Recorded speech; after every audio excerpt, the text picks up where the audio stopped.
Cynthia, this is a beautiful day, and I do love the fall garden, and your garden is the perfect example of why I do. But I know there's a story behind it, so could you share it with us? Sure. This is an old house garden with the typical pass-along plants, peonies, irises, crinum, the ultimate pass-along flower. Sometime after being here 10 or 15 years, I discovered the native plant movement with the local master gardeners and decided time to experiment. So how did you do that? One plant at a time. Because now you've got an array of native plants here, and it's fall, so they're still gorgeous. But what were your criteria? How did you make your choices and go about taking one type of plant and infusing it into an established garden? It had to be tough as nails, withstand summer neglect because I don't normally spend time in the garden after the end of June. And it had to have some fall interest, like this Rudbeckia. That was probably the first thing I planted. And then I planted spring ephemerals. Right, which are Virginia bluebells. Virginia bluebells, trillium. There's some ginger out there, which isn't necessarily ephemeral. Right. Some heartleaf, the expected stuff. Right.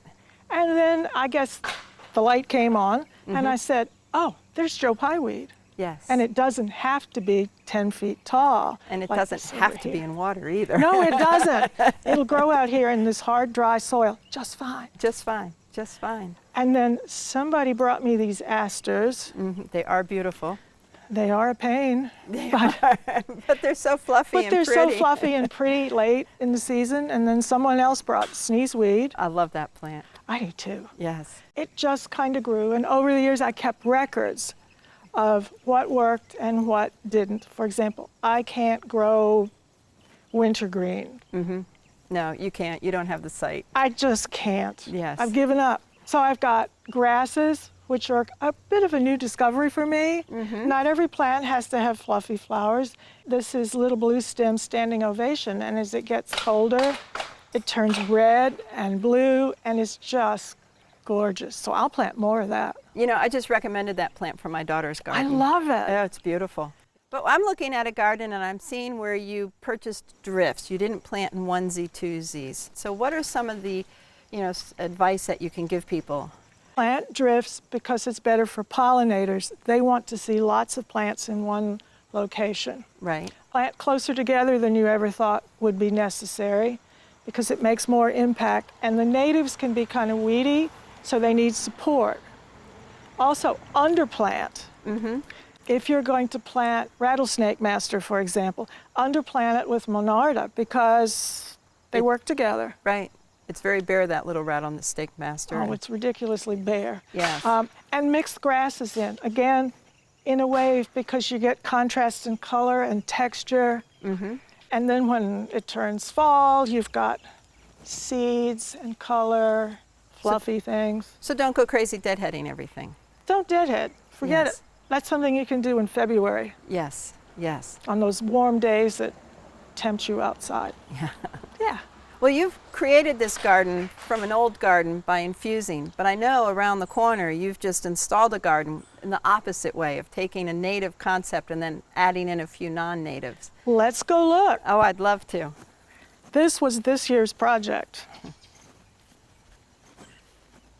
Cynthia, I understand this is your quote-unquote new garden, but gracious, it looks mature to me. So please, how did you do this and when did you plant this? You didn't just plant this recently. Ha!